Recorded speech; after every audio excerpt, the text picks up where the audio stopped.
Welcome to 80s Jokes. So today I'm very excited to present to you the Wade Brigade G.I. Joe Headquarters Command Center. This playset came out in 1983.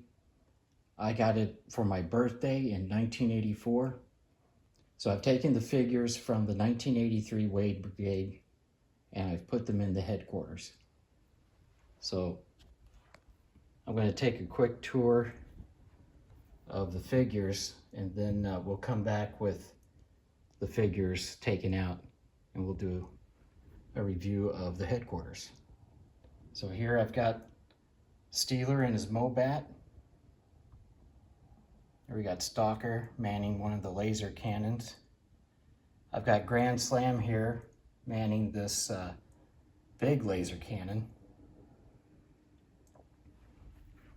And I've got Zap over here with his bazooka. He's taking out some Hiss tanks. And I always had Duke up here. I know that's controversial, but Duke was my guy. So I always had Duke up there. And for me, this thing here would come off and Duke would start flying. Maybe I'll do that in a minute. Here's Rock and Roll with his heavy machine gun. Back here on the Vamp, I opted not to lift it so that the cannons could come through here, and we got Gung Ho manning the Vamp cannons. And of course we've got, let's see if we can do this, we've got Clutch back here. Clutch back there. And then over here, we have the Dragonfly helicopter on the helipad. And we've got Wild Bill in the pilot's seat. We got his co-pilot airborne. Down here at the communications desk, you know, sometimes I had Doc taking care of people outside the headquarters, but a lot of times I had him standing at the map. I just thought he looked cool at the map. You know, what's he doing when no one's hurt?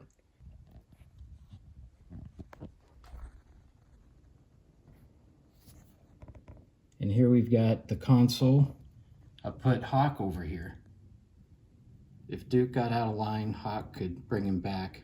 Although I don't know if at this point Hawk got his promotion or not. But anyway, I've got him over here. So Scarlet, you see Scarlet on there?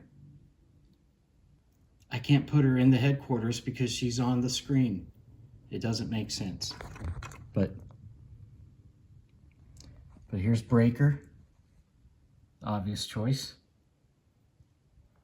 And over here at the stockade, we've got the who's who of the bad guys. We've got Destro chilling out. He's not too worried. In fact, he's thinking of something. He's thinking of a scheme to get out of there. Maybe he's sharing that with Major Blood.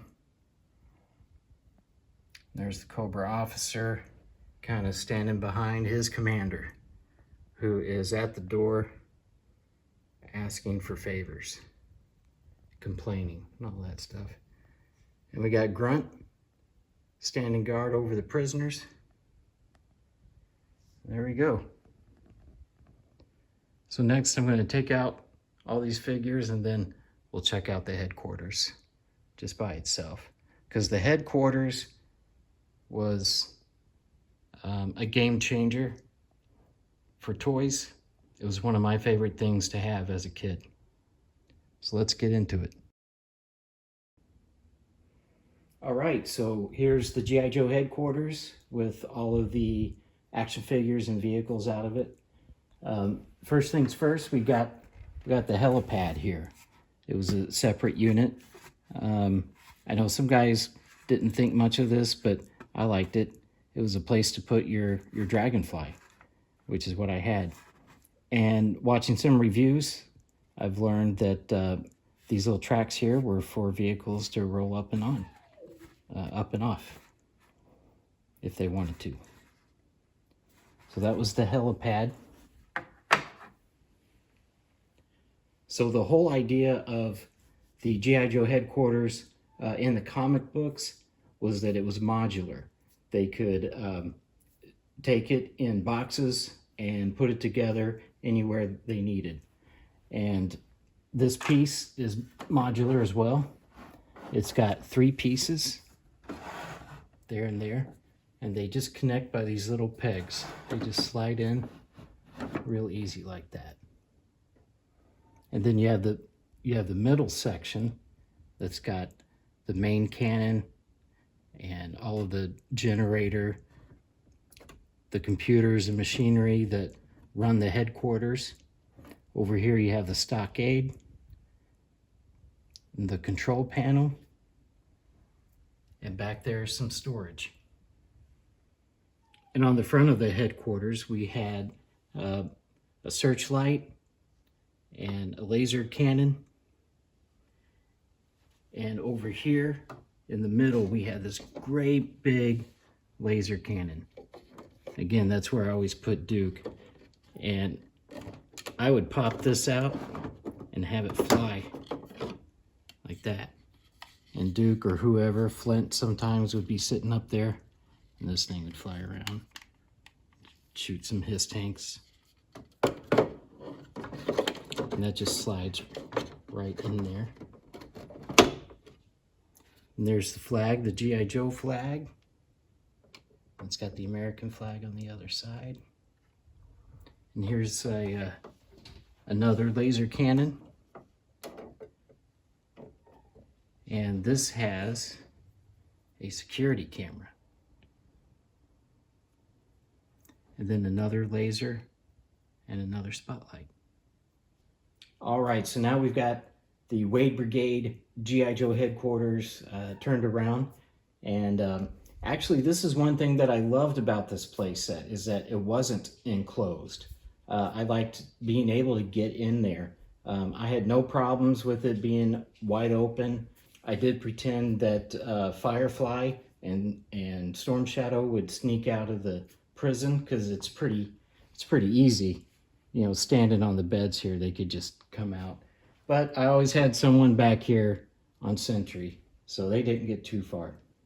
So let's take a look at some of the features of one of the greatest play sets ever made.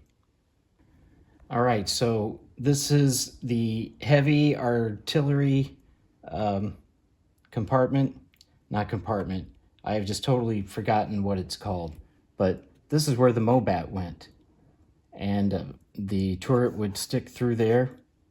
And one of the great features that I loved about it was that they suggested on the box or in the instructions that you could store your file cards in here.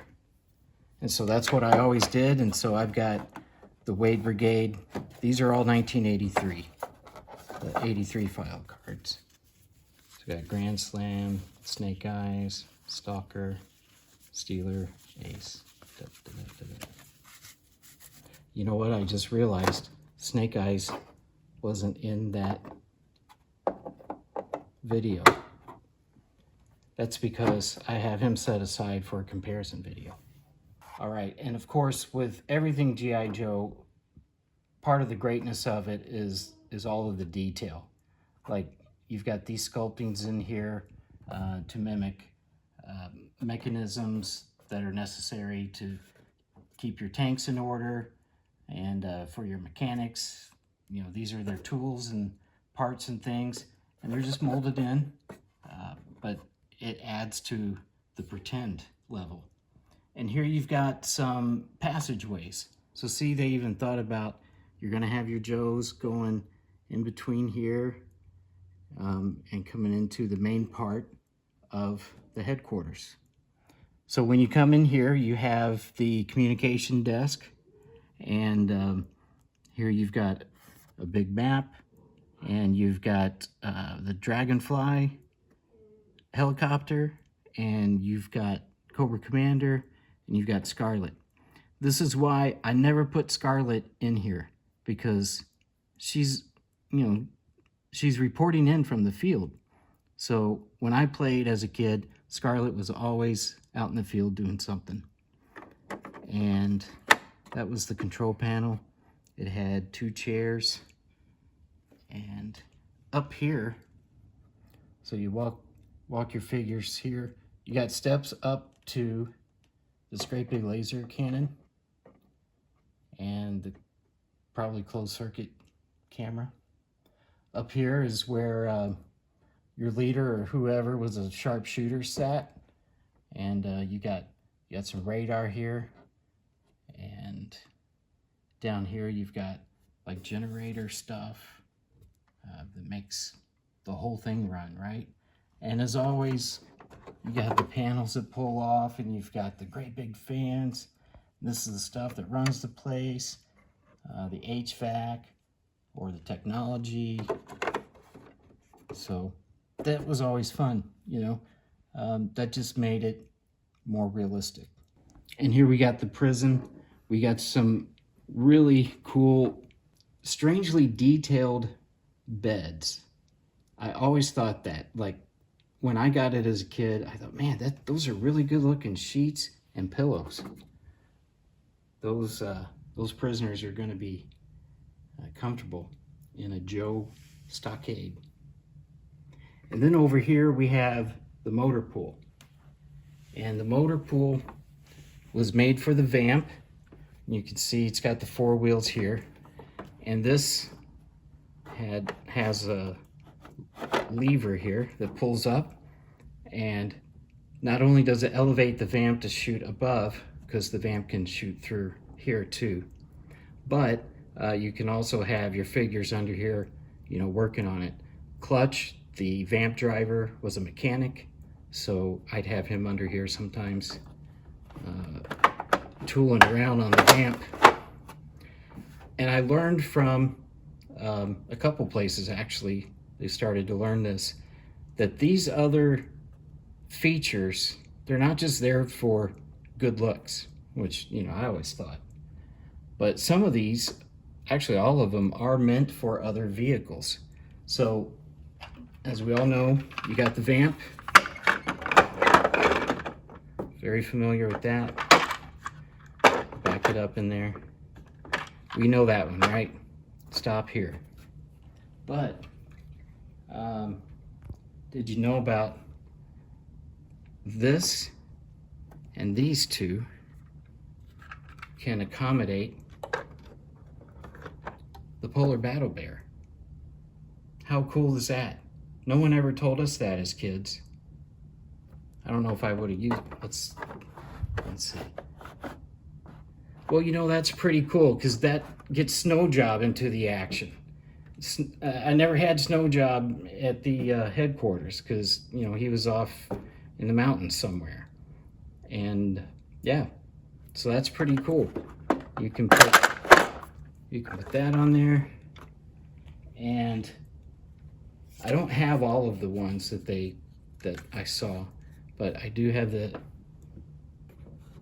heavy artillery laser, the HAL. So you see these, boom, boom, boom. They fit the feet for the HAL.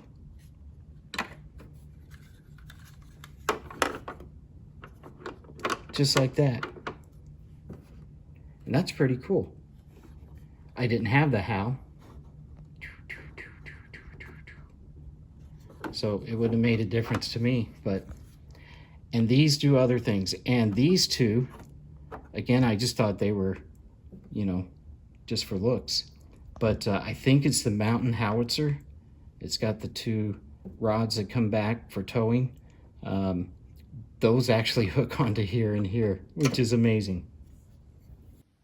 All right, so the last thing we're going to cover is the weapon storage. And the weapon storage was another great G.I. Joe feature. And this was simply just 2 trays with 3 compartments each. And the idea was to put your weapons in here. So I used that a lot. And that's my review of the G.I. Joe headquarters. It's not very detailed, but it is nostalgic. If you want details, I recommend A Punk with Toys. That guy gets into real nitty gritty of everything. But this is the Wade Brigade G.I. Joe headquarters. And it takes me back to when I was a kid, when I had this playset. And it's been great to revisit it, and I hope you've enjoyed it too. Yo, Joe.